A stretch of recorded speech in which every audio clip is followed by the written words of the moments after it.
Wayside School. Introduction. This book contains 30 stories about the children and teachers at Wayside School.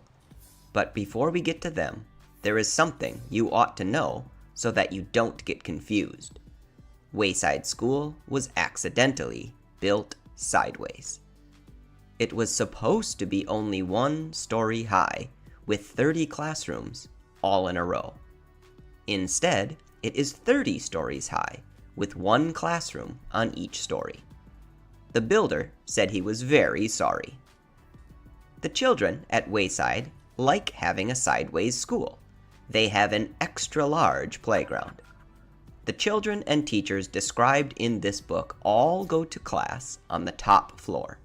So there are 30 stories from the 30th story of Wayside School. It has been said that these stories are strange and silly. That is probably true. However, when I told stories about you to the children at Wayside, they thought you were strange and silly. That is probably also true.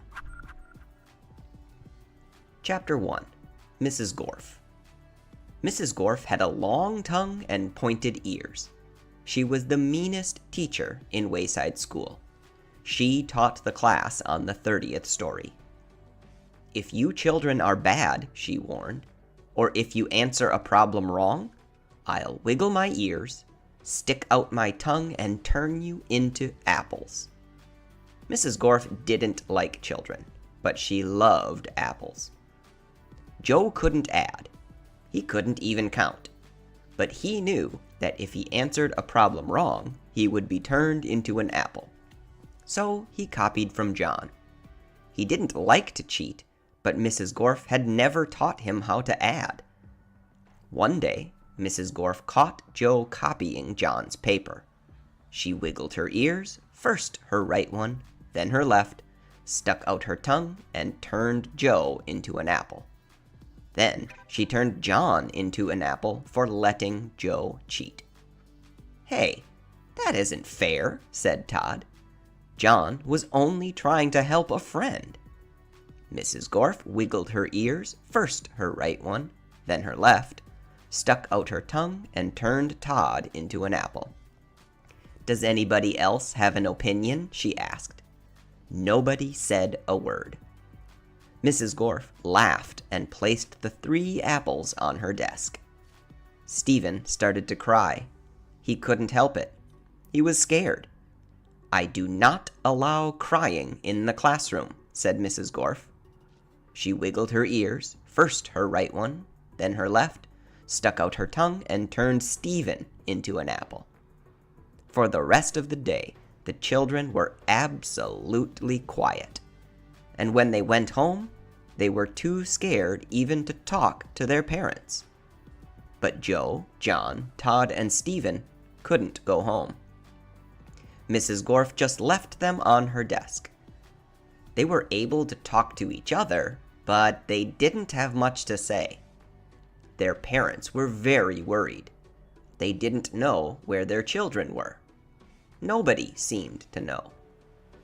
The next day, Kathy was late for school. As soon as she walked in, Mrs. Gorf turned her into an apple. Paul sneezed during class. He was turned into an apple.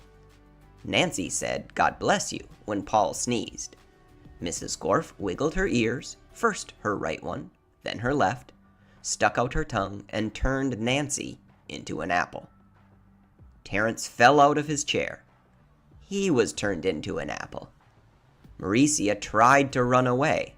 She was halfway to the door as Mrs. Gorf's right ear began to wiggle. When she reached the door, Mrs. Gorf's left ear wiggled. Mauricia opened the door and had one foot outside when Mrs. Gorf stuck out her tongue. Mauricia became an apple. Mrs. Gorf picked up the apple from the floor and put it on her desk with the others. Then, a funny thing happened. Mrs. Gorf turned around and fell over a piece of chalk. The 3 Erics laughed. They were turned into apples. Mrs. Gorf had a dozen apples on her desk. Joe, John, Todd, Stephen, Kathy, Paul, Nancy, Terrence, Mauricia, and the three Erics. Eric Fry, Eric Bacon, and Eric Ovens. Lewis, the yard teacher, walked into the classroom. He had missed the children at recess. He had heard that Mrs. Gorf was a mean teacher, so he came up to investigate. He saw the 12 apples on Mrs. Gorf's desk. I must be wrong, he thought. She must be a good teacher if so many children bring her apples. He walked back down to the playground. The next day, a dozen more children were turned into apples. Lewis, the yard teacher, came back into the room. He saw 24 apples on Mrs. Gorf's desk. There were only 3 children left in the class. She must be the best teacher in the world, he thought. By the end of the week, all of the children were apples. Mrs. Gorf was very happy. Now I can go home, she said. I don't have to teach anymore. I won't have to walk up 30 flights of stairs ever again. You're not going anywhere, shouted Todd. He jumped off the desk and bopped Mrs. Gorf on the nose. The rest of the apples followed. Mrs. Gorf fell on the floor. The apples jumped all over her. Stop, she shouted, or I'll turn you into applesauce. But the apples didn't stop, and Mrs. Gorf could do nothing about it. Turn us back into children, Todd demanded. Mrs. Gorf had no choice. She stuck out her tongue, wiggled her ears, this time her left one, first, then her right, and turned the apples back into children. All right, said Mauricia, let's go get Lewis. He'll know what to do. No, screamed Mrs. Gorf. I'll turn you back into apples. She wiggled her ears, first her right one, then her left, and stuck out her tongue. But Jenny held up a mirror, and Mrs. Gorf turned herself into an apple. The children didn't know what to do. They didn't have a teacher. Even though Mrs. Gorf was mean, they didn't think it was right to leave her as an apple. But none of them knew how to wiggle their ears. Lewis, the yard teacher, walked in. Where's Mrs. Gorf? He asked. Nobody said a word. Boy, am I hungry, said Lewis. I don't think Mrs. Gorf would mind if I ate this apple. After all, she always has so many. He picked up the apple, which was really Mrs. Gorf, shined it up on his shirt, and ate it. Chapter 2. Mrs. Jules. Mrs. Jules had a terribly nice face. She stood at the bottom of Wayside School and looked up. She was supposed to teach the class on the 30th story. The children on the 30th story were scared. They had never told anybody what had happened to Mrs. Gorf. They hadn't had a teacher for 3 days. They were afraid of what their new teacher would be like. They had heard she'd be a terribly nice teacher. They had never had a nice teacher. They were terribly afraid of nice teachers. Mrs. Jules walked up the winding, creaking staircase to the 30th story. She was also afraid. She was afraid of the children. She had heard that they would be horribly cute children. She had never taught cute children. She was horribly afraid of cute children. She opened the door to the classroom. She was terribly nice. The children could tell just by looking at her. Mrs. Jules looked at the children. They were horribly cute. In fact, they were much too cute to be children. I don't believe it, said Mrs. Jules. It's a room full of monkeys. The children looked at each other. They didn't see any monkeys. This is ridiculous, said Mrs. Jewls. Just ridiculous. I walked all the way up 30 flights of stairs for nothing but a class of monkeys. What do they think I am? I'm a teacher, not a zookeeper. The children looked at her. They didn't know what to say. Todd scratched his head. Oh, I'm sorry, said Mrs. Jewls. Please don't get me wrong. I have nothing against monkeys. It is just that I was expecting children. I like monkeys. I really do. Why, I'm sure we can play all kinds of monkey games. What are you talking about? Asked Todd. Mrs. Jewls nearly fell off her chair. Well, what do you know? A talking monkey. Tomorrow, I'll bring you a banana. My name is Todd, said Todd. The children were flabbergasted. They all raised their hands. I'm sorry, said Mrs. Jewls, but I don't have enough bananas for all of you. I didn't expect this. Next week, I'll bring in a whole bushel. I don't want a banana, said Calvin. I'm not a monkey. Would you like a peanut? Asked Mrs. Jewls. I think I might have a bag of peanuts in my purse. Wait a second. Yes, here it is. Thanks, said Calvin. Calvin liked peanuts. Allison stood up. I'm not a monkey, she said. I'm a girl. My name is Allison, and so is everybody else. Mrs. Jewls was shocked. Do you mean to tell me that every monkey in here is named Allison? No, said Jenny. She means we are all children. My name is Jenny. No, said Mrs. Jewls. You're much too cute to be children. Jason raised his hand. Yes, said Mrs. Jewls, the chimpanzee in the red shirt. My name is Jason, said Jason, and I'm not a chimpanzee. You're too small to be a gorilla, said Mrs. Jewls. I'm a boy, said Jason. You're not a monkey? Asked Mrs. Jewls. No, said Jason. And the rest of the class? They're not monkeys either? Asked Mrs. Jewls. No, said Allison. That is what we've been trying to tell you. Are you sure? Asked Mrs. Jewls.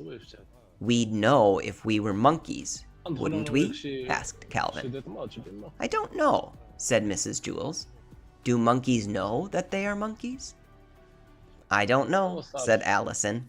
I'm not a monkey. No, I suppose you're not, said Mrs. Jewls. Okay, in that case, we have a lot of work to do. Reading, writing, subtraction, addition, spelling. Everybody take out a piece of paper. We will have a test now. Jason tapped Todd on the shoulder. He said, Do you want to know something? I liked it better when she thought we were monkeys. I know, said Todd. I guess now it means she won't bring me a banana. There will be no talking in class, said Mrs. Jewls. She wrote Todd's name on the blackboard under the word discipline. Chapter 3. Joe. Joe had curly hair, but he didn't know how much hair he had. He couldn't count that high. In fact, he couldn't count at all. When all of the other children went to recess, Mrs. Jewls told Joe to wait inside. Joe, she said, how much hair do you have? Joe shrugged his shoulders. A lot, he answered. But how much, Joe? Asked Mrs. Match Jewls. found. Enough to cover my head? Joe answered. Joe, you are going to have to learn how to count, said Mrs. Jewls. But, Mrs. Jewls, I already know how to count, said Joe. Let me go to recess. First, count to 10, said Mrs. Jewls. Joe counted to 10. 6, 8, 12, 1, 5, 2, 7, 11, 3, 10. No, Joe, that is wrong, said Mrs. Jewls. No, it isn't, said Joe. I counted until I got to 10. But you were wrong, said Mrs. Jewls. I'll prove it to you. She put 5 pencils on his desk. How many pencils do we have here, Joe? Joe counted the pencils. 4, 6, 1, 9, 5. There are 5 pencils, Mrs. Jewls. That's wrong, said Mrs. Jewls. How many pencils are there? Joe asked. 5, said Mrs. Jewls. That's what I said, said Joe. May I go to recess now? No, said Mrs. Jewls. You got the right answer, but you counted the wrong way. You were just lucky. She set 8 potatoes on his desk. How many potatoes, Joe? Joe counted the potatoes. 7, 5, 3, 1, 2, 4, 6, 8. There are 8 potatoes, Mrs. Jewls. No, there are 8, said Mrs. Jewls. But that's what I said, said Joe. May I go to recess now? No. You got the right answer, but you counted the wrong way again. She put 3 books on his desk. Count the books, Joe. Joe counted the books. 1,000, 1,000,000, 3. 3, Mrs. Jewls. Correct, said Mrs. Jewls. May I go to recess now? Joe asked. No, said Mrs. Jewls. May I have a potato? Asked Joe. No. Listen to me. 1, 2, 3, 4, 5, 6, 7, 8, 9, 10, said Mrs. Jewls. Now you say it. 1, 2, 3, 4, 5, 6, 7, 8, 9, 10, said Joe. Very good, said Mrs. Jewls. She put 6 erasers on his desk. Now count the erasers, Joe, just the way I showed you. Joe counted the erasers. 1, 2, 3, 4, 5, 6, 7, 8, 9, 10. There are 10, Mrs. Jewls. No, said Mrs. Jewls. Didn't I count right? Asked Joe. Yes, you counted right, but you got the wrong answer, said Mrs. Jewls. This doesn't make any sense, said Joe. When I count the wrong way, I get the right answer. And when I count right, I get the wrong answer. Mrs. Jewls hit her head against the wall 5 times. How many times did I hit my head against the wall? She asked. 1, 2, 3, 4, 5, 6, 7, 8, 9, 10. You hit your head against the wall 10 times, said Joe. No, said Mrs. Jewls. 4, 6, 1, 9, 5. Why are you pushing? You hit your head 5 times, said Joe. Mrs. Jewls shook her head no and said yes, that is right. The bell rang and all the other children came back from recess. The fresh air had made them very excited, and they were laughing and shouting. Oh darn, said Joe. Now I missed recess. Hey Joe, where were you? Asked John. You missed a great game of kickball. I kicked a home run, said Todd. What was wrong with you, Joe? Asked Joy. Nothing, said Joe. Mrs. Jewls was just trying to teach me how to count. Joy laughed. You mean you don't know how to count? Counting is easy, said Mauricia. Now, said Mrs. Jewls. What's easy for you may not be easy for Joe. And what's easy for Joe may not be easy for you. Nothing's easy for Joe, said Mauricia. He's stupid. I can beat you up, said Joe. Try it, said Mauricia. That will be enough of that, said Mrs. Jewls. She wrote Mauricia's name on the blackboard under the word discipline. Joe put his head on his desk between the 8 potatoes and the 6 erasers. Don't feel bad, Joe, said Mrs. Jewls. I just don't get it, said Joe. I'll never learn how to count. Sure you will, Joe, said Mrs. Jules. One day it will just come to you. You'll wake up one morning and suddenly be able to count. Joe asked, if all I have to do is wake up, what am I going to school for? School just speeds things up, said Mrs. Jules. Without school, it might take another 70 years before you wake up and are able to count. By that time, I may have no hair left on top of my head to count, said Joe. Exactly, said Mrs. Jules. That is why you go to school. When Joe woke up the next day, he knew how to count. He had 55,006 hairs on his head. They were all curly. Chapter 4. Sherry. Sherry had long eyelashes. She weighed only 49 pounds. She always wore a big red and blue overcoat with a hood.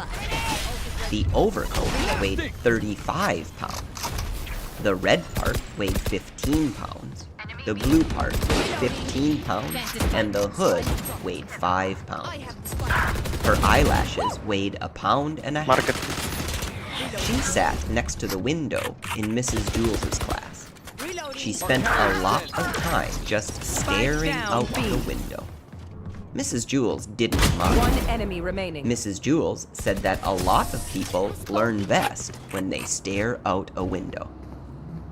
Sherry often fell asleep in class. Mrs. Jules didn't mind that either. She said that a lot of people do their best learning when they are asleep.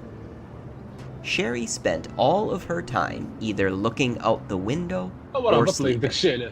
Mrs. Jules thought she was the best student in the class. One afternoon, it was very hot. All of the windows were open, yet Sherry still wore her red and blue overcoat. The heat made her very tired. Mrs. Jules was teaching arithmetic. Sherry pulled the hood up over her face, buried herself in the coat, and went to sleep. Mrs. Jules, said Kathy, Sherry is asleep. That's good, said Mrs. Jules. She must be learning something. Mrs. Jules continued with the lesson. Sherry began to snore. Mrs. Jules, Sherry is snoring, said Kathy. Yes, I can hear her, said Mrs. Jules. She must be learning an awful lot today. I wish the rest of you could be like her. Sherry began to toss and turn. She flopped over on top of her desk, and then rolled over on top of Kathy's desk. Then she rolled back the other way. Kathy screamed. Sherry rolled out the window. She was still sound asleep. 30 seconds left. As you know, Mrs. Jules's class was on the 30th story of Wayside School. Holy shit. So Sherry had a long way to go. After she had fallen 10 stories, Sherry woke up.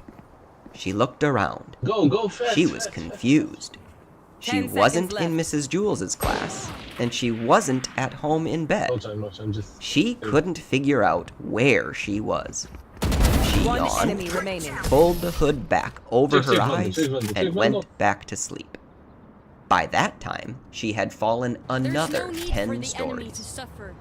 Wayside School had an exceptionally large playground. Lewis, the yard teacher, was Reloading.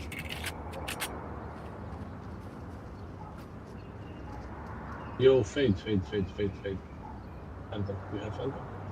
Gun here. No. Thank you. It's you and me. Enemy A. Got the spike.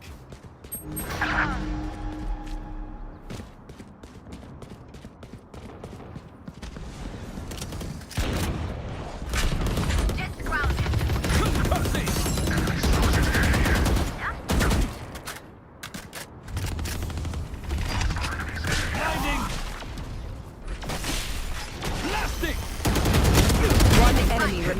plant, change of plant.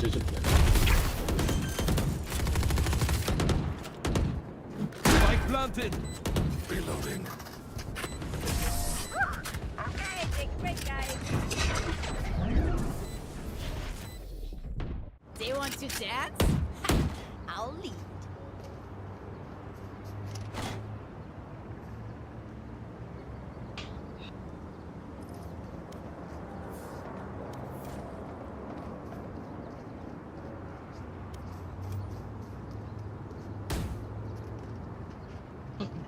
اشتري الشيلد ده. Utfordrer, aldri sur. باي فاندوم.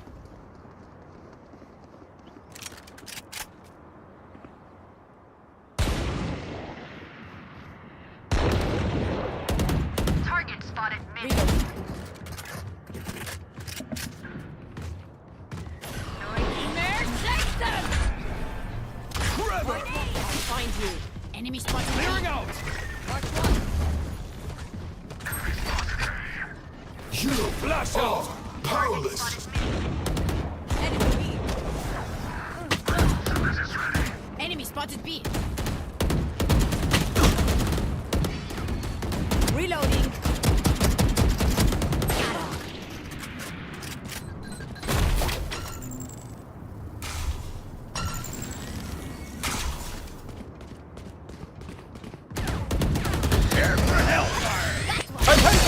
هاي نزلت.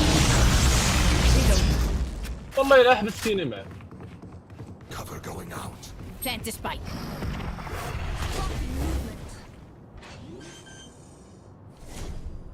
$30 left. Spike planted.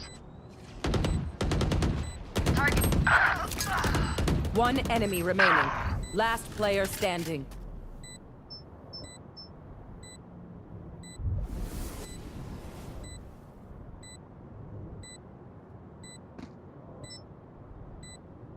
Here comes the party!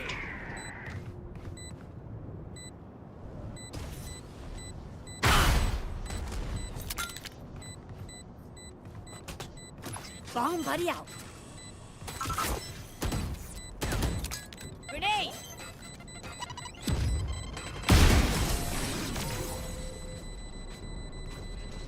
Satchel out.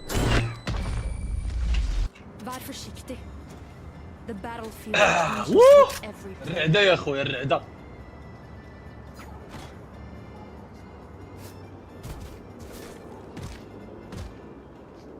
اخويا بلازي بلوكيتيني محشومة عليك. هي اللي خلاتني مخلوع منه فهمتي. Anyone feeling generous? Break through. Thank you. كانت Out of my ترى لي. way! Concussing. Blasting. Enemy spotted A. Grenade! Blinding. Where are you? Target spotted mid.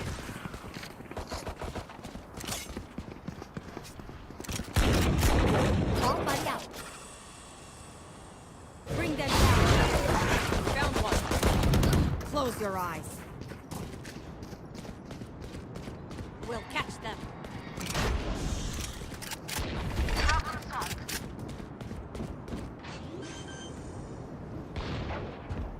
Target spike planted. One enemy remaining.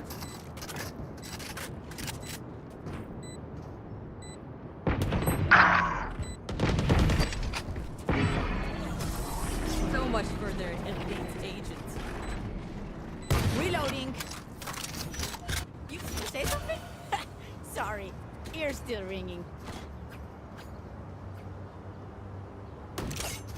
عذاب اصحابي العذاب.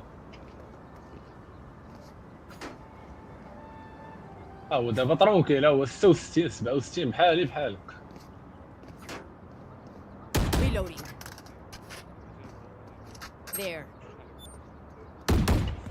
Gone here. Reloading. ليلى تشيك ذا شارع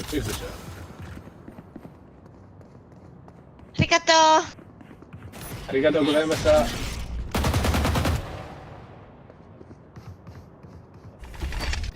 Wow. I'll find you. My ult's ready. Let's go! Clearing out. Bring them down. Trevor. Oh my Spike god. down. Brim is 120.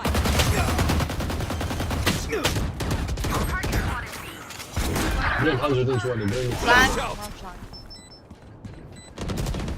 Nice, nice.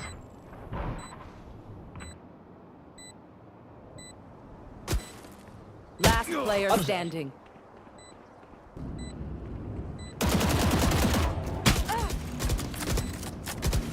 One enemy remaining. Where are you?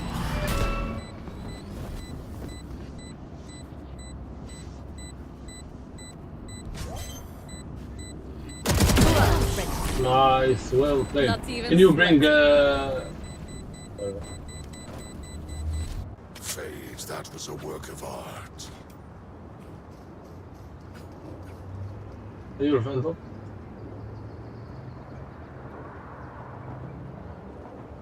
Your Vandal. Yo, Fade.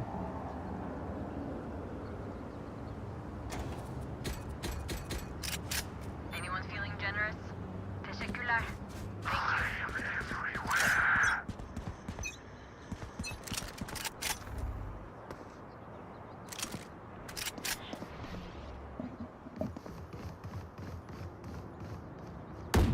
Reloading.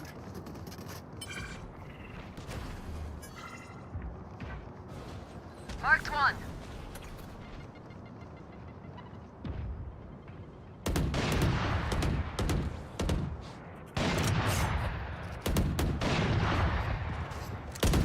Reloading. Where takes them? It's you and me. Enemy Spike planted. Concussing. Get out.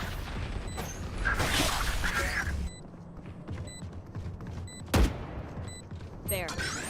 barrier deployed. One enemy remaining. Oh, market. Where are